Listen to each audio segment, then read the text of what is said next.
Films and Comics booth. I'm here with Michael Frick Weber. Mike, how's it going today? It's going really good. It's actually been a good weekend, and Sundays are kind of fun. Unlike a lot of people, I like a lot of the laid-back days.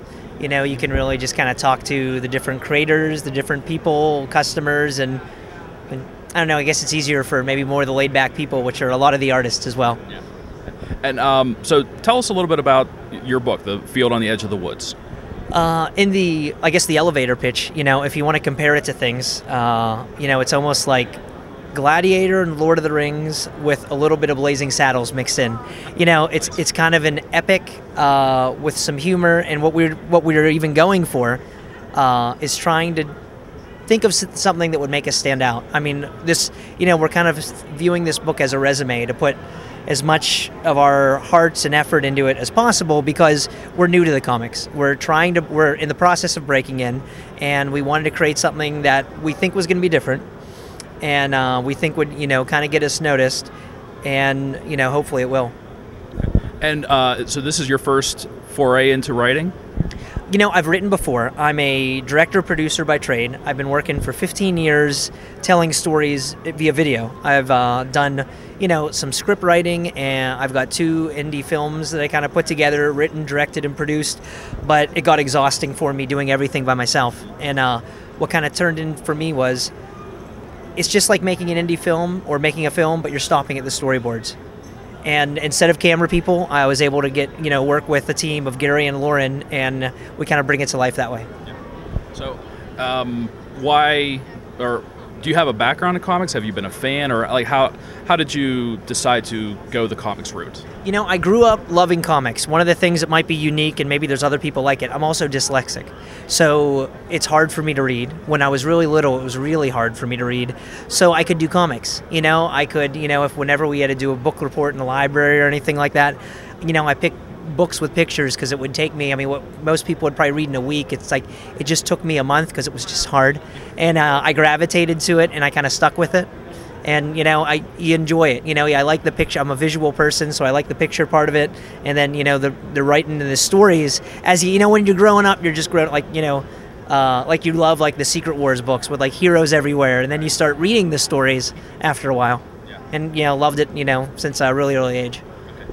Now, I was talking to the other guys, and they were telling us a little bit about Cloud9 comics. How did you get associated with them, or where did you discover them? You hear a lot from so many people of, it's almost a few things, if you build it, they will come. What we did was we put so much effort into making a really good, solid first book.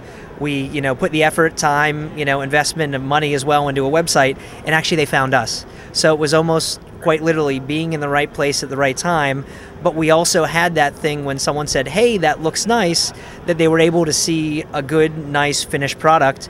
And, they approached us. And it was, I guess, kind of by, like, putting the best foot forward. And it worked. Now, you've also gone the digital route, where you've been putting your book on the, on the digital media. How's that process been? It's been great. What we got in with Cloud9 is a digital publisher, and they're not a digital webcomic company, but what they do is they take the traditional, it's almost like an in-between between the digital comics and the normal comics, because it's a 22-page, full books that are online, and they put them on so you can read them on all the e-reading devices like the Kindle and the iPad, with all of the other, like the Nook and the Android following.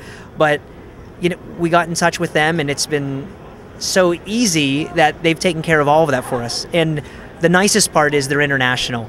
They're almost like an international indie publisher, whereas, if I don't know any books from Australia beforehand, I wouldn't know where to start, and it's kind of like they have a cream of the crop of the indie from all the different places around the world. And for us, as an indie book people and indie publishers, it's the way I'm able to reach audiences. I've probably sold books in Australia at this point. I've sold books in London that I never could have on my own. Or if I did, what would it cost to mail something? If I try to make it, I think that's the one thing that indie people are really running into and is difficult. You have to sell your book for $5 or $6 because you have to cover the printing costs. And then if you want to try to make $1, now if you're selling your book for $5 or $6 and you have to mail it to someone in the UK, that's another 3 or 4 books. And Do I want to buy a single issue of an indie book for like $10 or $12? No, and I wouldn't blame anybody else for not wanting to. So it's opening up a lot of avenues for indie guys, because I mean, I guess the other thing that's great about it is I have no printing costs with selling those books in Australia, India, which is a huge comic market, which I didn't know. Australia is, and even Germany. So it's been a lot of luck, and we're just kind of breaking into it, and it's a really new digital media. It's nice to be able to see it kind of grow, and it's also a work in progress.